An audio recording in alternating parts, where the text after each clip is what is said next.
2020 has been one of the most unique years for policing that we have ever seen. Our members have continued to provide an excellent level of service supported by staff throughout the organization.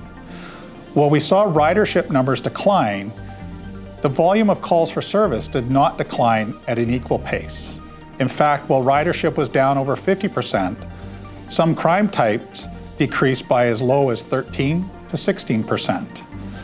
That indicated that our members and staff were kept just as busy as they were from other years.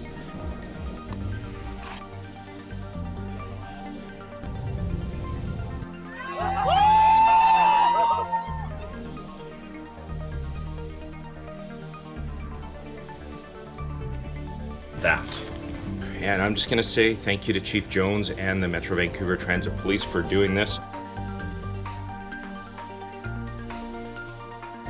Well, so far, as you've mentioned, Tim, that we've been involved with the protests or the actions that have been occurring around our stations in the Greater Vancouver area, and of course with the West Coast Express disruption.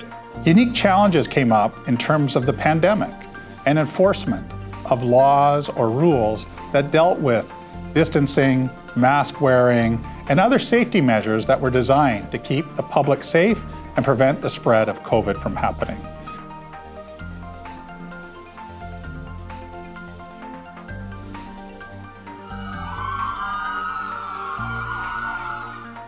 In the latter half of 2020, masks became mandatory on public transit. At first, our officers began educating passengers, but following the Provincial Health Order, they took a more enforcement-based approach by issuing violation tickets to people who refuse to wear masks. So being able to just connect with the people here, I think it really inspired me to help out and reach out to the community and actually get to know my community. Despite the impacts of the pandemic, the Metro Vancouver Transit Police remained extremely busy. Our media team did a fantastic job at highlighting the excellent work that our patrol members do on a daily basis, including highlighting our specialty sections, such as the Explosive Detection Dog Team and the newly created Targeted Mobile Enforcement Team.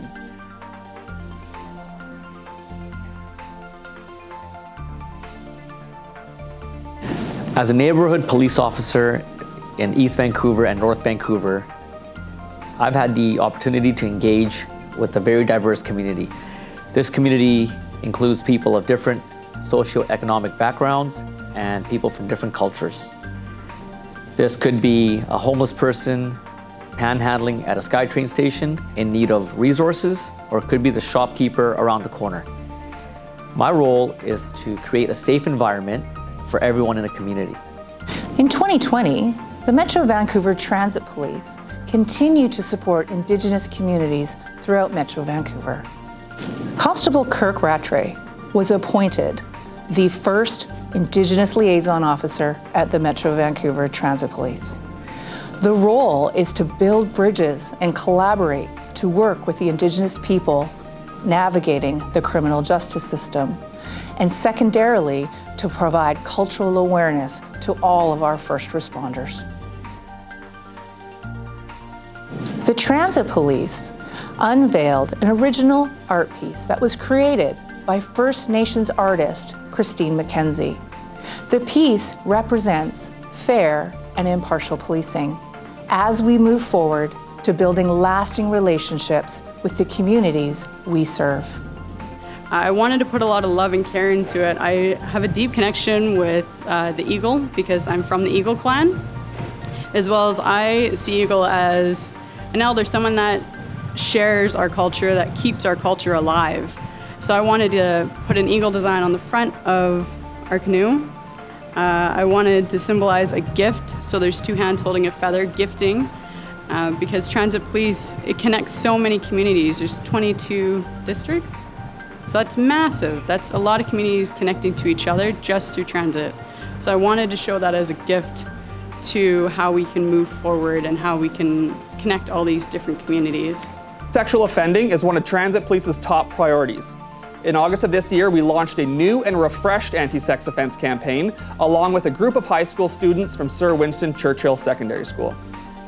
We initially contacted the Metro Vancouver Transit Police with the suggestion of creating new posters about sexual assault targeting bystanders to be put on public transit, and the project only expanded after that.